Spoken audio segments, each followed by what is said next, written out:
અંજાર તાલુકાના જૂના સુગરિયા ગામે 6 મંદિરમાં એક સાથે સામૂહિક ચોરી થતા ખળભળાટ મચી ગયો। સોના ચાંદીના 62 જેટલા છતરોની તસ્કરો ચોરી કરી ગયા। પોલીસે તપાસનો ધમધમાટ શરૂ કર્યો। અંજાર તાલુકાના જૂના સુગરિયા ગામે ત્રાટકેલા તસ્કરોએ ગત મધરાત્રે 3 કલાકની અંદર ગામના વિવિધ 6 મંદિરોના નકુચા તોડી સોના ચાંદીના 62 છતરો અને રસોડાના વાસણો મળી 40,500ની માલમત્તાની ચોરી કરી છે।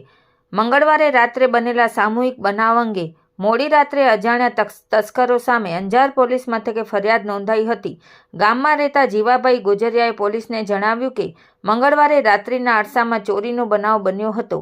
અજાણ્યા તસ્કરોએ જાડેજા પરિવારના મોમાઈ માતાના મંદિર, તેની બાજુમાં આવેલા શીતળા માતાના મંદિર, મરણ પરિવારના મોમાઈ માતાના મંદિર, વાછરા દાદાના મંદિર, સુથાર પરિવારના ચામુંડા માતાના મંદિર અને ગામની ભાગોળે આવેલ મોમાઈ માના મંદિરમાં ચોરી કરી હતી।